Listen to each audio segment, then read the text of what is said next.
দর্শক, এই মুহূর্তে আছি শামসিদ্দি ইউনিয়নের বানিয়াবাড়ি গ্রামে এবং এখানে 23 বছরের নীরব নামে এক যুবক আরিয়াল বিলে তার বাবার সাথে খেতে কাজ করতে গিয়ে সাপের দংশনের শিকার হয় এবং 2 ঘন্টা পরেই সে মারা যায়।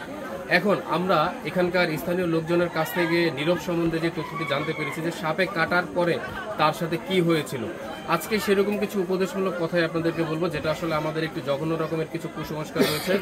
সাপে কাটার পরে নীরবকে প্রথমে ক্ষত স্থানের একটু উপরেই শক্ত করে বাঁধা হয়, গুনা দিয়ে বা গুণ দিয়ে বাঁধা হয়। তারপরে কিছুক্ষণ পরে নীরব বমি করে, বমি করার পরে তাকে উপজেলা স্বাস্থ্য কমপ্লেক্সে নিয়ে যাওয়া হয়। সেখান থেকে তাকে পাঠানো হয়, ভ্যাকসিন ছিল না বলে সেখান থেকে তাকে পাঠানো হয় ঢাকা, এবং ঢাকা শিকদার মেডিকেলে যায়। কিন্তু পোস্তকলা যাওয়ার পথে নীরব পথে রাস্তার মধ্যে ঢলে পড়ে এবং সেখানে মোটামুটি তার আত্মীয় স্বজন নিশ্চিত হয়ে যায় সে মারা গেছে।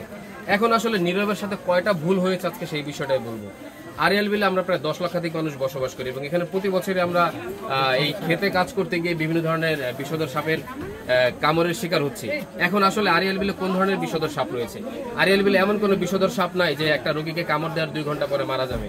আমরা একটা রোগীকে কামড় দেওয়ার পরে প্রথমে সবচেয়ে বড় যে ভুলটা করি সেটা হচ্ছে যে রোগীকে যেখানে কামড় দেয় তার একটু উপরে আমরা শক্ত করে বাঁধি। চিকিৎসা বিজ্ঞান যেটাকে ভয়ঙ্করভাবে নিষেধ করেছে, কোনো সাপে কাটা রোগীকে যেখানে কামড় দেয় তার একটু উপরে কখনোই বাঁধা ঠিক না।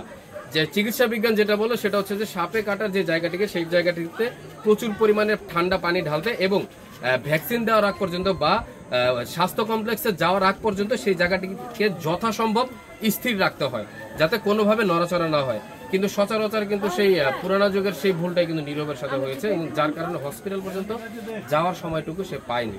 কারণ আমরা যতটুকু জানি যে আরিয়াল বিলে যে ধরনের বিষধর সাপের অস্তিত্ব রয়েছে, সেই সাপগুলো মূলত আসলে কামড় দেওয়ার 6 থেকে 12 ঘন্টা সময় লাগে একটা রোগীর শরীরে সারা শরীরে প্রবেশ করতে এবং তাকে মৃত্যু নিশ্চিত করতে। কিন্তু ম্যাক্সিমাম সময় আসলে এই ধরনের ভুলের কারণে রোগী 2 ঘন্টার মধ্যেই মারা যায়। এবং আমরা সবচেয়ে বড় যে ভুলটা করি সেটা হচ্ছে গিয়ে সাপে কাটার পর একটা রোগীকে ওঝার কাছে নিয়ে যায়। ভাই, পৃথিবীতে এমন কোনো ওঝার কোনো ক্ষমতা হয় না যে কোনো রোগীর বিষ নামাবে। এটা আমি চ্যালেঞ্জ করে বলতেছি, যদি এমন কোনো ওঝা থাকে নিয়ে এসে, ঠিক আছে? এটা হচ্ছে আমাদের সবচেয়ে বড় ধরনের একটি ভুল ধারণা। যতক্ষণ আপনি ওঝার কাছে রাখেন, ওঝা ততক্ষণ ওকে নাড়াচাড়া করার বিষটার আর উপরে উঠে। আর যদিও মনে করেন যে কোনোভাবে কাকতালীয় ভাবে বেঁচে যায়, তাহলে বুঝতে হবে যে ওকে কোনো বিষধর সাপ কামড় দেয়নি। চিকিৎসা বিজ্ঞান এটাই বলছে।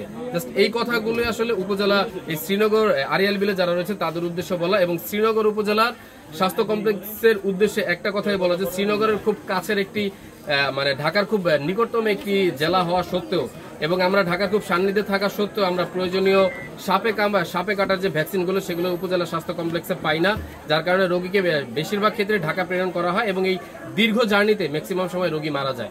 আমাদের শুধু একটাই দাবি থাকবে শ্রীনগর উপজেলার পক্ষ থেকে এবং শ্রীনগর উপজেলার প্রতিটা মানুষের পক্ষ থেকে, যে যেহেতু 10 লক্ষ মানুষ এই আরিয়াল বিলকে কেন্দ্র করে বসবাস করে এবং প্রচুর পরিমাণে মানুষ আরিয়াল বিলে কাজ করে এবং অনেক মানুষই প্রতি বছর সাপের কামড়ের শিকার হচ্ছে, আমাদের শুধু একটাই দাবি যে শ্রীনগর উপজেলায় প্রয়োজনীয় সাপের ভ্যাকসিন আনা হোক, এটাই আমাদের দাবি।